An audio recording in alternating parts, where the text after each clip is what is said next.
Fine. Okay, आज शुरू करते हैं video number 4।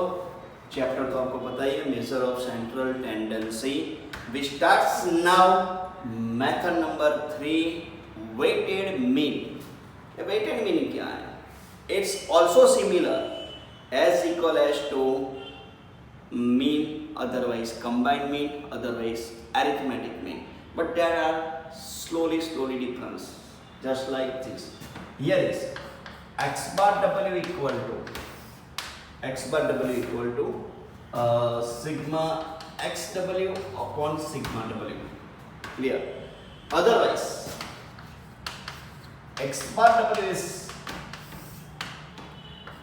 x1 w1 x2 w2 x3 w3 dot xn wn upon w1 w2 w3 dot wn. See, it's similar to combined mean. Is it clear? And it's similar to mean. Is it clear? Okay, there are no difference, but weighted mean is the different task. Just like this, here is x equal to and w equal to. Okay, x equal to which value we cover and w equal to which value we cover. Okay, now x equal to observation, we select observation as x equal to as a big value, otherwise big observation is given, x equal to other value x, y, z. Okay, w equal to x calls frequency, w equals if the weight are given.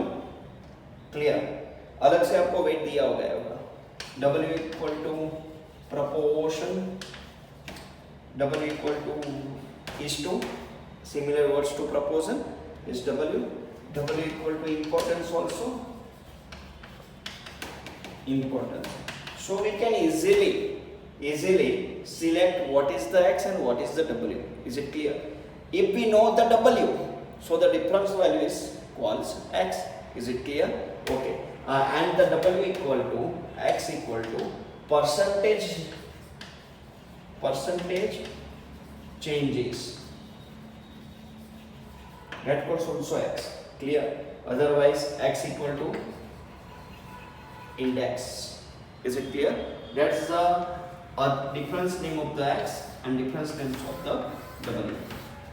Now we start. What is the we start sum number 3.2, sum number second. Okay, we start from exercise 3.2, sum number 2. Here is given, find the weighted mean from the given data. Is it clear? देखो यहाँ पे मेरे पास question है, weighted mean मुझे find करना है. Okay okay, it's clear now. Okay, now for, ये हमको ध्यान में नहीं रखना है. W वेट यानी W is given, percentage that goes to be x. Clear? We go for W1 W2 W3 W4 and W5. Here is x1 x2 x3 x4 and x5. Clear? So listen me, we can use this formula. We multiply x1 into w1, x2 into w2, so it's clear, this one formula. Okay, and this one is formula. Now x with w, and here is sigma w is given. आपके पास sigma w मेरे पास है 32. x का total नहीं चाहिए. 134 multiply 7. Okay, 1 में stop कर दो. Now here is the multiplication is given. x multiply w, x multiply w, answer is given. Okay. Now we go for, first we use the title. Here is weighted mean. Now formula is that. Now we apply first formula. Is it clear? Now we apply first formula. Otherwise we cannot write here the multiply of these things, so we go for this formula. Clear? Here we multiply. In each and every case we use this type of the formula. Is it clear? Okay. X bar w equal to sigma x w upon sigma w. Then the 3779 dividing by 32. Is it clear? And my answer is 118.09. Is it clear? Okay okay, देख लो एक बार फिर से कैसे मैंने किया. कुछ भी नहीं करना, एकदम आराम से है, एकदम इजी है. Clear? x multiply w. So answer is given. Now we go for the sum number 3. Here is 2 officers, 10 clerks, 3 peons. Okay, the contribution collected per person is showed at. Okay, अब देखो आपको इसमें से कौन सा x है कौन सा w है नहीं पता चल रहा है. अगर नहीं पता चल रहा है तो मैंने बता दिया, अगर बिग वैल्यू है उसको x ले लो और स्मॉल वैल्यू है उसको क्या ले लो, w. वैसे फ्रीक्वेंसी स्मॉल होती है और x ज्यादा होता है. तो here is clear, here is x equal to 1000, 500, 200 is clear, and w is 2, 10 and 3. Now we go for directly. Here is 2000, here is 5000 and here is 600. So answer is 7600 sigma x w. यहाँ पे 15 that calls sigma w.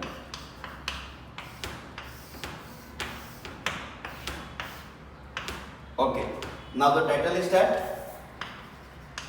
weighted mean x bar w equal to sigma x w upon sigma w. Now 7600 divided by 50. Now the answer is 506.67 rupees contribution. Is it clear? Okay. Now weighted mean is now clear. इसमें कुछ भी नहीं है, खाली इतना याद रख लो, आपका क्लियर हो जाएगा. ओके स्टूडेंट्स, मेथड नंबर कौन सी आया? 4. Method number is 4. Okay, method number 4. First is mean method, second is combined mean method, third one is weighted mean method, and method number 4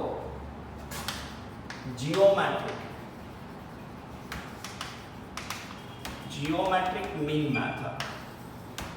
Okay, we call g dot m otherwise z equal to n root x1 x2 x3 dot dot dot xn. Is it clear? Now here is g equal to sine of geometric mean and n equal to number of observation. Is it clear? Okay. इसमें एक logic है, अगर कहीं पे भी आपको increase दिखाई देता है, ओके, रिपीट, कहीं पे आपको इंक्रीज दिखाई देता है तो आपको क्या करना है, 100 प्लस x करना है. कहीं पे आपको डिक्रीज या डेप्रिसिएशन अदरवाइज लेस परसेंटेज दिखाई देता है, लेस 100 में से x आपको करना है. Is it clear? ओके. अब यहाँ पे क्या है, number of observation. Just for an example, यहाँ पे 2 ऑब्जर्वेशन है, 2 मल्टीप्लाई 4 यानी 8 स्क्वायर. Is it clear? जितनी ऑब्जर्वेशन है उसमें रूट लेना है. 2 नहीं लिख सकते, उसको स्क्वायर रूट बोलते हैं, लेकिन 3 है तो स्क्वायर रूट 3 लिखना है, 4 है तो स्क्वायर रूट 4 लिखना है, स्क्वायर रूट 5, स्क्वायर रूट 6. लेकिन 11th में क्या होगा, जो इजीली स्क्वायर रूट निकल सकता है वही होगा. यानी 11th में 2, 4, 16 ऐसा ही सब आएगा. क्लियर? यानी 2, 4, 8, 16. अगर 2 है तो we press only 1 time square root. अगर n इक्वल टू 4 है we press 2 times square root. Otherwise 8 है तो we press 3 times of the square root. Otherwise 16 है तो we press 4 times of the sign of square root. Clear. ये खाली मैंने general information दी है, आपको खाली ये फॉर्मूला याद रखनी है, फॉर्मूला यहाँ पे क्लियर हो जाती है। Okay, know the formula, that's the formula.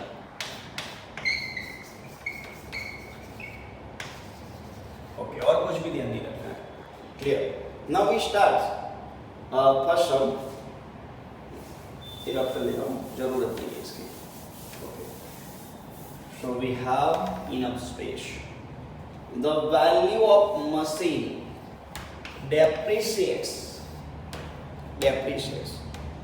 Depreciates यानी जब हम जितने भी मशीन यूज करते हैं तो उसकी वैल्यू जितनी कम होती है, जो कम होती है उसको डेप्रिशिएट बोलते हैं, क्लियर। मशीन्स है, कार्स है, हाउस है, वो सब में डेप्रिशिएट रेट मिलता है, यानी उसकी जो वैल्यू है उसमें लेस होता है, उसको लेस आया तो स्नेहल सर ने बता दिया क्या करना है, 100 में से वो वैल्यू सब्ट्रैक्ट करनी है। देख लो कैसे, यानी first value is 10%, 7%, 5%, 2%. So here is x1 equal to 100 minus 10 यानी 90. Is it? Now x2 equal to 100 minus 7 equal to 93. Third one is that 100 minus 5 equal to 95. And fourth one is that 100 minus 2 equal to 98. Is it clear? Okay. Now we go for geometric mean. यानी g equal to, formula देख लो, यहाँ पे total 4 observation है तो n equal to 4 रहेगा, और यहाँ पे मुझे जाना है x1, x2, x3 and x4 तक ही, यानी मैं यहाँ पे लिखने वाला हूँ, यहाँ पे 4 रूट, यहाँ पे आएगा 90 multiply 93 multiply 95 multiply 98. Clear? The calculation is that, ये चारों की कैलकुलेशन करनी है, और जो कैलकुलेशन आएगी वो है 7792 4700 and the last answer is that 93.95. But we should find depreciate rate percentage, यानी यहाँ पे रिमार्क्स में लिखने वाला हूँ depreciate average rate equal to 100 minus 93.95 equal to 6.05 average depreciation rate. Is it clear? यहाँ पे मैंने माइनस किया बिकॉज ऑफ जो वैल्यू थी वो ये रेट में थी, इसलिए मुझे ये रेट में आंसर मिल गया. Is it clear? ओके, एक बार देख लो.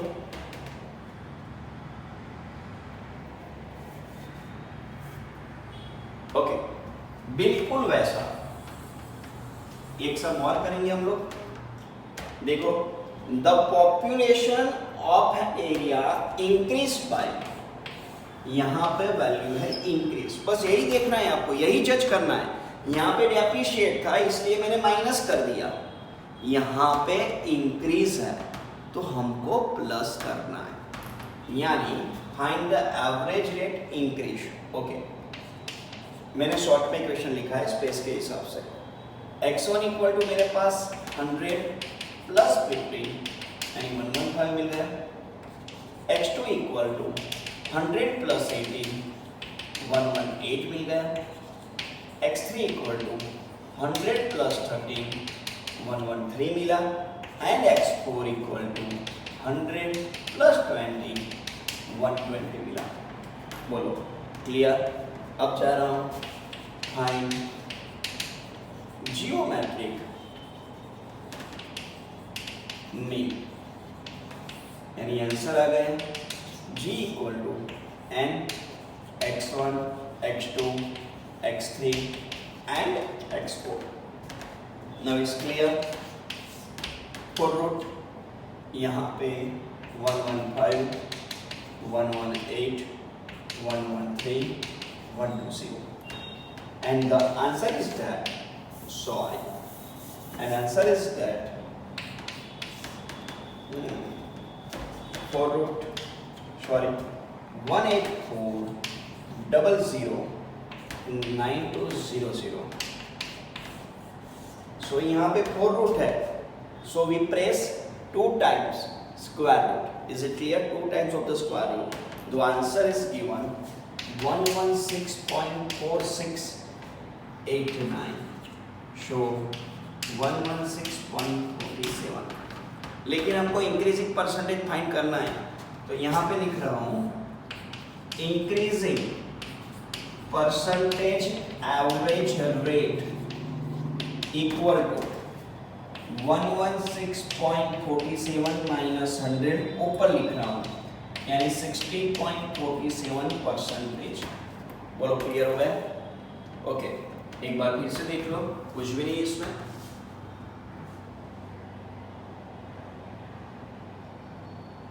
Okay, fine. Now students, we go for different types. यहाँ पे मैंने लिखा है the GM of the two numbers is 2. Okay, GM means geometrical mean equal to both numbers equal to x1 and x2. Okay. यानी सोच लो कैसे शुरू कर रहा हूँ, वो मैं देख लो कैसे शुरू कर रहा हूँ. यानी यहाँ पे लिख रहा हूँ जियोमेट्रिक मीन. शुरू कैसे करते हैं वही देखना है. G equal to x1 multiply x2. 2 number है, 2 नंबर. यहाँ पे 2 नहीं लिखेंगे, स्क्वायर रूट यानी 2 उसको डायरेक्ट ही बोल देते हम लोग. Okay, now x1 and x2. G मुझे दिया है, G equal to 2. Okay fine, wait. If one number is 4 times the other number, one number is 4 times the other number. Suppose first number equal to x1 equal to, assume a ले लेते हैं, first number को a लेते हैं. दूसरा number यानी second number equal to x2 equal to 4 times, यानी 4a ले लेते हैं. क्लियर? अदरवाइज पहले को 4a ले लो, दूसरे को a ले लो, चलेगा. लेकिन a की वैल्यू क्या है वो हमको नहीं पता है. कोई बात नहीं, अब देखो क्या करेंगे हम लोग. x1 इक्वल टू a लेना है, x2 इक्वल टू 4a लेना है. इसमें पता चला. अगेन आई रिपीट, देखो one number is 4 times the other number. Okay, ये नंबर 4 टाइम्स है द अदर नंबर से, यानी उसको a अज्यूम किया, इसको 4a अज्यूम किया. Otherwise first number is other than 4 times, तो उसको a assume करो, इसको 4a assume करो. Is it clear? Okay. Now यहाँ पे लिख रहा हूँ both side squaring, यानी 2 का स्क्वायर हो जाएगा. यहाँ पे square root a multiply 4a का स्क्वायरिंग हो जाएगा, यानी यहाँ पे 4 मिल जाएगा, यहाँ पे 4a स्क्वायर मिल गया. 4 dividing by 4 is cancel. So a square equal to मुझे a मिला and a equal to 1. Is it clear? So the first number is 1. So second number is 4. So first number equal to a equal to 1 and second number equal to 4a equal to 4. Is that clear? देख लो.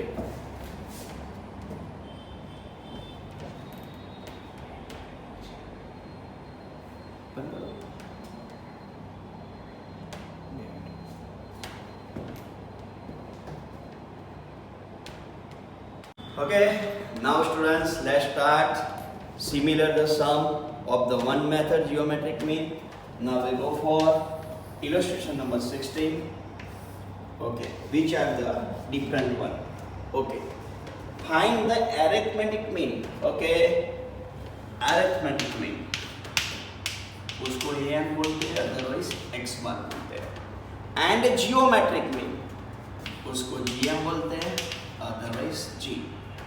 of 2 numbers 9 and 6 and x1 equal to 9 and x2 equal to 16. Okay, and verify that x bar greater than g.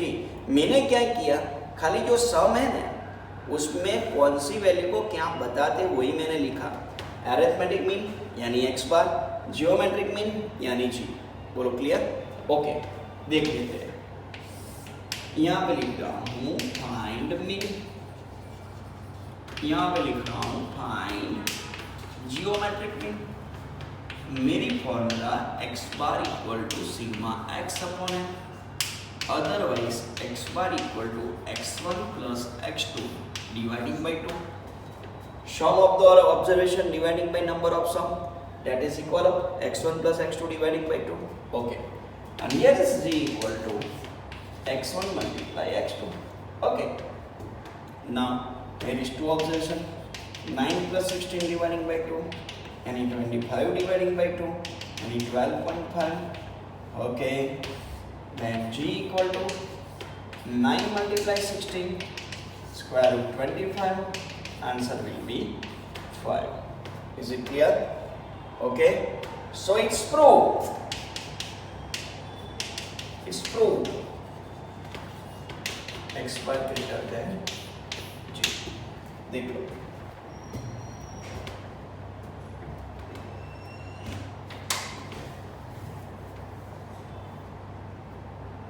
Okay, thank you दोस्त, thank you.